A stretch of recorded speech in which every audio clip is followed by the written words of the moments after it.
नमस्कार। आप सबका एक बार फिर से स्वागत है। दिवाली की वो खौफनाक रात। दरअसल दिवाली की वो रात मेरी जीवन की सबसे डरावनी रात थी। दरअसल आप सब यह तो जानते हैं कि दीपावली जगमगाती रोशनी और लाइट्स का त्योहार है, लेकिन ज़्यादातर लोग यह नहीं जानते कि दीपावली की रात अमावस्या की रात भी होती है, और अमावस्या की रात एक काली शक्तियों की सबसे ज़्यादा ताकतवर रात होती है। मेरा नाम सुमित है। मेरी उम्र करीब 19 साल है। मैं इस बात से अनजान था और मैं अपने दोस्त के विजय के साथ दिवाली की रात सड़क पर घूम रहा था। तभी विजय की नज़र मंदिर के पीछे एक सुनसान से घर के पीछे गई।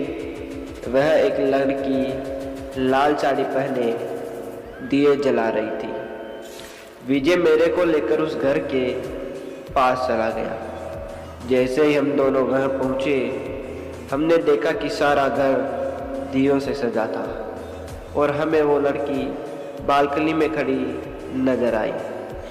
फिर उसने वही मन लुभाने वाली मुस्कान देकर हम दोनों को अंदर आने का इशारा किया। घर अंदर से भी उतना ही सजा हुआ था जितना बाहर से सजा था, और वहाँ मेज पर खाने की अलग अलग चीज़ें रखी हुई थी। मैं मेज से एक लड्डू उठाकर खाने लगा, पर मेरे हाथ से लड्डू जमीन के नीचे गिर गया। जैसे ही मैं लड्डू उठाने के लिए नीचे झुका, मैंने देखा कि मेज के नीचे एक भयानक काली परछाई थी, जो मेरे को देखते ही गायब हो गई। मैं जैसे ही विजय को बताने के लिए ऊपर उठा, मैंने देखा विजय सीढ़ियों पर खींचा चला जा रहा था। मैं बेहद घबरा गया था। फिर अचानक घर में पायल की आवाज़ आने लगी। मैं उस आवाज़ के पीछे पीछे सीढ़ियों पर चला गया, लेकिन ऊपर जाते ही एक कमरे के पंखे पर एक लाश लटकी हुई थी। मैं उस लाश का चेहरा देखकर पूरी तरह कांपने लगा था, क्योंकि वो लाश किसी और की नहीं बल्कि मेरे दोस्त विजय की थी। मैं डरते डरते पीछे मुड़ा तो मेरे ठीक सामने वही सुंदर लड़की खड़ी हुई थी और मुझे देखकर मुस्कुरा रही थी, लेकिन इस बार मेरे को उसकी मुस्कान बेहद डरावनी लग रही थी। और अचानक घर की सारी लाइट बंद हो गई। वह घर धीरे धीरे एक खंडर में बदल गया। वो लड़की अभी भी मेरे को देखकर मुस्कुरा रही थी और वो धीरे धीरे बहुत डरावनी होती गई। मैं उसे देखकर सुन्न पड़ गया था और वह लड़की हाथ में चाकू लिए मेरी तरफ बढ़ रही थी।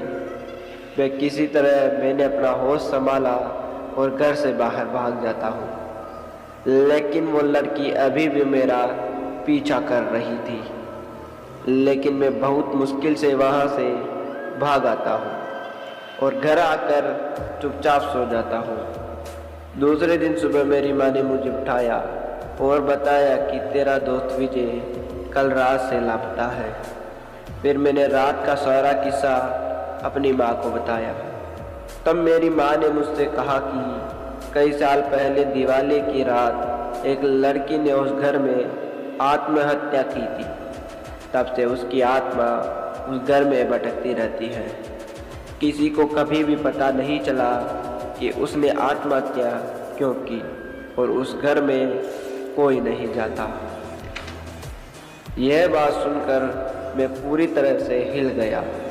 मैं यह यकीन करना चाहता था कि जो भी मेरे साथ हुआ वो एक बुरा सपना था, पर जो भी हो, उस रात के बाद मेरा दोस्त विजय कभी वापस नहीं आया और मुझे आज भी दिवाली की वो खौफनाक रात उस लड़की की भयानक चीखें सोने नहीं देती।